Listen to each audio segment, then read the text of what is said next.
Good morning friends, আশা করছি সবাই তোমরা খুব ভালো আছো আর আমিও ভালো আছি। রবিবারের সকালে আরও একটা নতুন ব্লগে তোমাদের সকলকে স্বাগত। এখানে দেখো বাঁধাকপি, পেঁয়াজ আর আলু কেটে নিয়েছি। চাউমিন সেদ্ধ তো আগে দেখিয়ে দিলাম, ওটা করছি। তো আজকে সকালবেলা আমার অন্যান্য কাজকর্ম হয়ে গেছে, তো ভাবলাম যে কি করি আজকে ব্রেকফাস্টে, সেই লুচি তরকারি আবার করব। কেউ খেতে চায় না, আবার অনেক সময় এমন হয় সবাই খেতে চায়। তো যাই হোক, একটু স্বাদ বদলের জন্য আজকে ভাবলাম একটু চাউমিন করি। তো কড়াই বসিয়ে দিয়েছি, এর মধ্যে সাদা তেল দিয়ে দিচ্ছি। আজকে একদম সিম্পলভাবে করব, ঘরোয়া জিনিস দিয়ে। তাও আমার গাজর ছিল না, নাহলে গাজর নিলে আরও ভালো হতো। আর এখানে দেখো ক্যাপসিকাম একটু কেটে নিয়েছি তোমাদের সাথে এই ভিডিও দেখাতে দেখাতেই। আর হাফ লঙ্কা নিয়েছি, কারণ লঙ্কাটার মারাত্মক ঝাল। তো এখানে দেখো তেলটা গরম হয়ে গেছে, এটা দেখার জন্য আমি একটা আলু দিয়ে দিলাম। দেখছি যে না, এখনও গরম হয়নি, আর একটু গরম হবে। আসলে বোঝা যাচ্ছে না, জানো তো, শীতকাল তো, আর আমাদের এই দিকে জানলাটা দিয়ে বড্ড হাওয়া আসছে। তো যাই হোক, আমি এখানে নিয়ে নিয়েছি এগুলো, সবজিগুলো ধুয়ে টুয়ে নিয়েছি একেবারে। আর দেখো একদম লাল লাল হয়ে গেছে আলুটা। তো এর মধ্যে দিয়ে দেবো, আর আমার ঢাল ওদিকে কিন্তু রেডি, ওটা দিয়েই আমি ঢাকা দিয়ে দেবো। দিয়ে 2 মিনিট পরে ফেরত এলাম। দেখো এখানে সমস্তটা দিয়ে দিয়েছি, সেটা তোমাদেরকে দেখাইনি, কারণ প্রচণ্ড ওটা ফাটছিল তেলে দেওয়ার পরে। তো এখনও নুন আমি দিইনি। এই সবজিগুলো দিয়ে একটু নাড়াচাড়া করে নিচ্ছি। তো নাড়াচাড়া করে নেওয়ার পরে তারপরে একটু ঢাকা দিয়েই করব, কারণ হচ্ছে গিয়ে বড্ড বেশি না, মানে টাইম লাগছে। ভেতরে দেখছি জল বেরিয়েছে, যেহেতু বাঁধাকপি আছে সেই কারণে।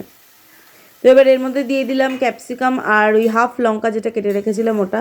আর এত সুন্দর গন্ধ বেরোচ্ছিলো, কি বলবো বন্ধুরা, পুরো মনে হচ্ছিলো এটাকেই, মানে এর সঙ্গে যদি একটু ডিম ভেজে দিয়ে দেওয়া যায়, এটাই রুটির সাথে খাওয়া হয়ে যাবে, দারুণ লাগবে খেতে, বা এমনিও খাওয়া যেতে পারে। তো আজকে আমি ডিম দিচ্ছি না, কারণ হচ্ছে এটা ভেজই বানাবো। তো দেখো এটা ঢাকা দিয়ে রেখেছিলাম 2 মিনিট। ঢাকা দেওয়ার পরে দেখো জলটা প্রায় কমে এসছে। এর মধ্যে এবার একটু দিয়ে দেবো লবণ। ঠিক আছে, লবণ অবশ্যই স্বাদ মতো দেবে, কারণ বেশি লবণ হয়ে গেলে তখন কিন্তু ভালো লাগবে না। অনেকে ওই চাউমিন সেদ্ধর সময় লবণ দেয়, আমি দিই না, যার জন্য আমি এখনই একেবারে যতটা পরিমাণ লবণ ততটাই দিয়ে দিলাম। আর দিয়ে দিচ্ছি 1 চামচ মতো আদা রসুনের পেস্ট। ঠিক আছে, এটা দেওয়ার পরে একটু নাড়াচাড়া করে নেবো। নাড়াচাড়া করে নিয়ে, বেশি নয় কিন্তু, আদা রসুনের পেস্টটা বেশি দিলে না তখন আবার আদা রসুনের মতো গন্ধ লাগবে, আর বেশি মানে তখন আর ভালো লাগবে না খেতে। আর এত সুন্দর ফ্লেভার আসছে কি বলবো, দারুণ লাগছে দারুণ লাগছে। তো এবার একটু নাড়াচাড়া করে নিচ্ছি। নাড়াচাড়া করে নেওয়ার পরে এদের আলুটাও প্রায় সেদ্ধ হয়ে এসেছে। আর এই পর্যন্ত যারা আমার ভিডিওটা দেখেছো তারা প্লিজ কেউ লাইক না দিয়ে দেখো না, একটু লাইক দিয়ে দেখো। আমার একেবারে ভিউ কমে গেছে, কী করবো বুঝতে পারছি না। আর দেখো এখানে একটা বাটি নিয়ে নিয়েছি, ওটা ততক্ষণ হচ্ছে হোক। তো বাটির মধ্যে যেটা করব সেটা হচ্ছে একটু সয়া সস নিয়ে নেব। এই 1.5 চামচ মতো সয়া সস নিলাম। ঠিক আছে, আর অন্যান্য সসগুলো একে একে দিয়ে দেবো এর মধ্যে। এরপরে যেটা ইউজ করবো সেটা হচ্ছে, দেখো এখানে হচ্ছে এটা গ্রিন চিলি সস। ঠিক আছে, যদিও গ্রিন কালার নয়, ইয়েলো কালার, তাই যাই হোক চিলি সস। আর রেড চিলি সসটা না আরও বেশি ঝাল হয়, যার জন্য ওটা আমি আনি না। অত বেশি ঝাল না খাওয়া যায় না, যেহেতু লঙ্কা দিচ্ছি, আবার তার মধ্যে এই চিলি সস দিচ্ছি। আর যথারীতি কিষান টমেটো কেচাপ যেটা, ওটা একটু দিয়ে দিলাম। অবশ্যই পরিমাণ মতো সব কিছু, কারণ পরিমাণ মতো না দিলে প্রত্যেকের বাড়িতে আলাদা আলাদা রকম রান্না হয়, তো এই একরকম পরিমাণ সব দিয়ে দিলেই গন্ডগোল। অনেকে অবশ্য বুঝতে পারে না, তখন গন্ডগোল করে ফেলে। তো যাই হোক, এটা নিয়ে নিলাম। আর একটু এর মধ্যে এবার অ্যাড করে দেবো সামান্য পরিমাণে ভিনিগার। ঠিক আছে, ভিনিগারটা দিলে কী হয় বলো তো, বেশ টক টক লাগে ফ্লেভারটা, বেশ সুন্দর লাগে।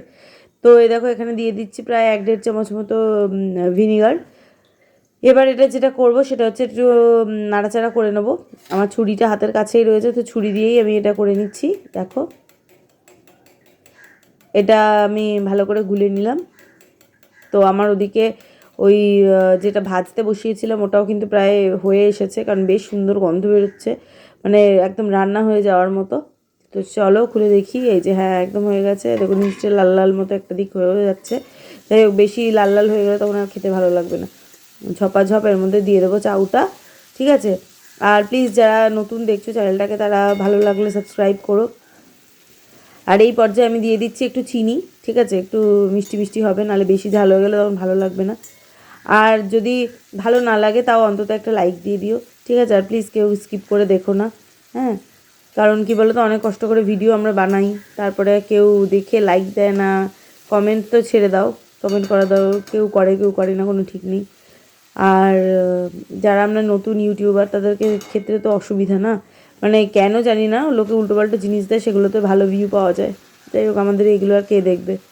তো দেখতেই পাচ্ছি এখানে সেদ্ধ করে রাখা চাউটা দিয়ে দিলাম, কিন্তু চাউটাতে কোনো রকম জলের মধ্যে তেল টেল কিছুই দিইনি, জাস্ট মানে জলের মধ্যে দিয়ে ওটাকে সেদ্ধ করে নিয়েছি।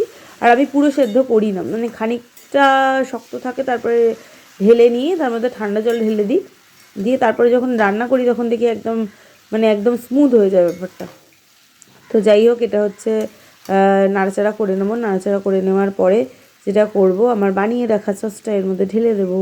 তো তোমরা দেখতে থাকো, একদম কাছ থেকে দেখো কতটা তেল তেল লাগছে। দূর থেকে কিন্তু অতটা লাগছিল না। আমি মানে যখন দেখছি, পাশ থেকে দেখছি ক্যামেরার বাইরে থেকে, তখন কিন্তু একদম তেল ভরপুর লাগছে, কিন্তু এতটা তেল তো আমি দিইনি। তাও যাই হোক, মানে যতটা পরিমাণ সেই অনুযায়ী আমি তেল দিয়েছি। তো এটা ভালো করে নাড়াচাড়া করে নিচ্ছি। আর এবার যেটা করব, এটার মধ্যে আমি বানিয়ে রাখা ওই সসটা সেটা অ্যাড করে দেবো।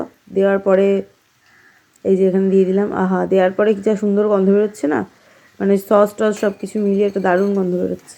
তো চলো এটা নাড়াচাড়া করে নিই ফটাফট, তোমরা দেখতে থাকো।